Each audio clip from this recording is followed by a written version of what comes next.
Hello, listeners. Welcome to Hear Me Speak. It's Casey here. Today, I wanted to talk about false equivalencies. How having ginger hair does not equate to black suffering. How being overweight is not the same as black prejudice and stereotypes. And how being bullied as a child in school or as an adult is definitely not the same as racism against black people.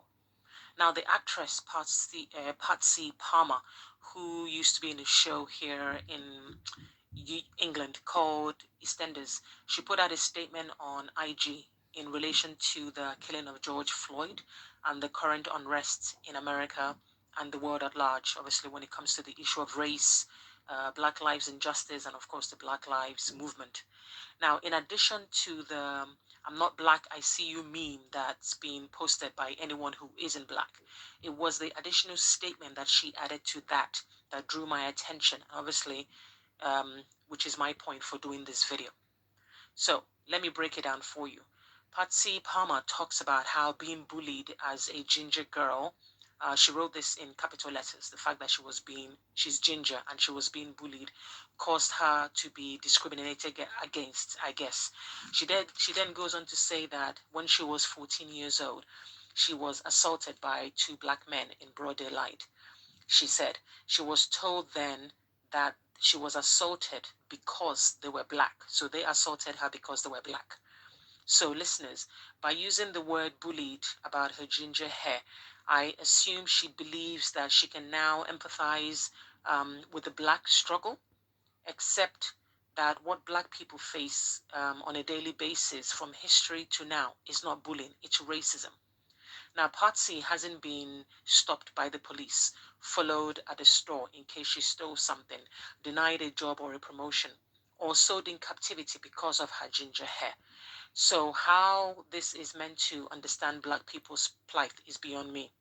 Now, her saying that she was assaulted because the men were black means what exactly? Is she alluding to the fact that George Floyd had a criminal past, and so the actions of the police officers were justified? Now, you see, when you make idiotic statements that are beyond nonsensical, people's imaginations start to run riot, trying to ascertain your meaning. Why is this part of the speech called for at this time? How does saying that she was assaulted simply because the men were black add anything to her point about being bullied for being a ginger or to the Black Lives Matter movement? So does this mean that, according to Patsy, black men commit crime just because they are black, and therefore they don't need to have a motive, as the need to commit assault or crime is as intrinsic within them as them being black?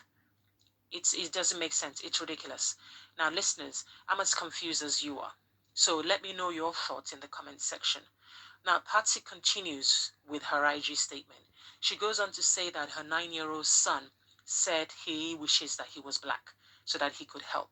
And she advised him that he doesn't need to be black to help, as his voice will suffice. Now, right now, as far as I'm concerned, Patsy's voice is incoherent. She's clutching at straws, and I'm wishing she shouldn't have made this ridiculous statement. She should have just kept her mouth shut.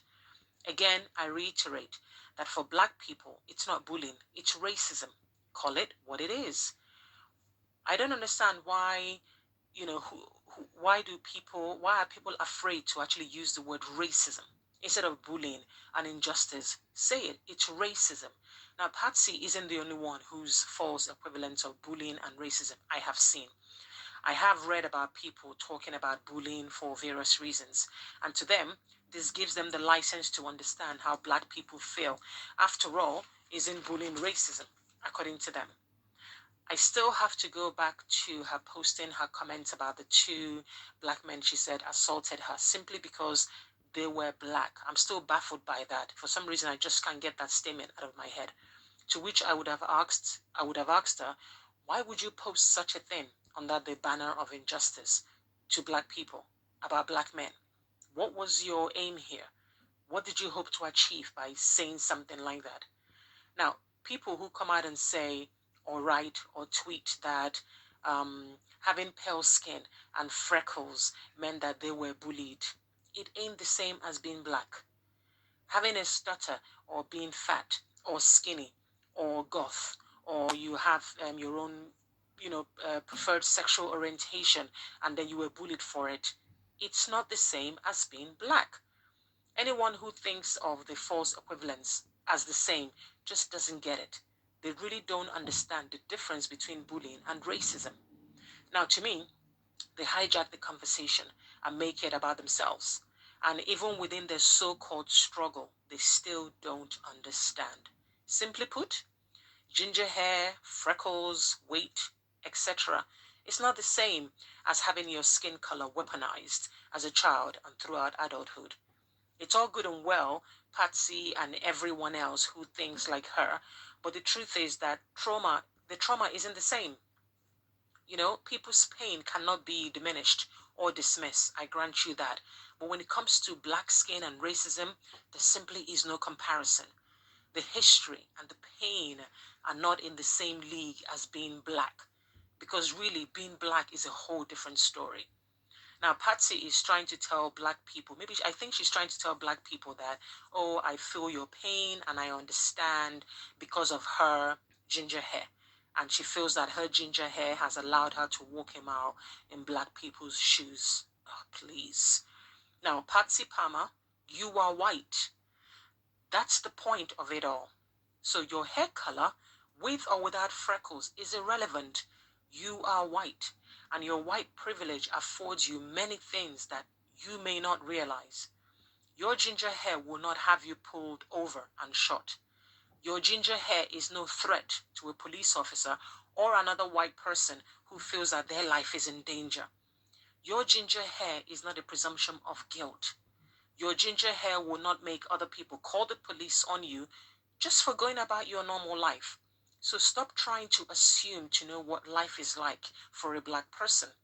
Your hair color can be changed at the snap of a shampoo bottle, but your skin still remains white.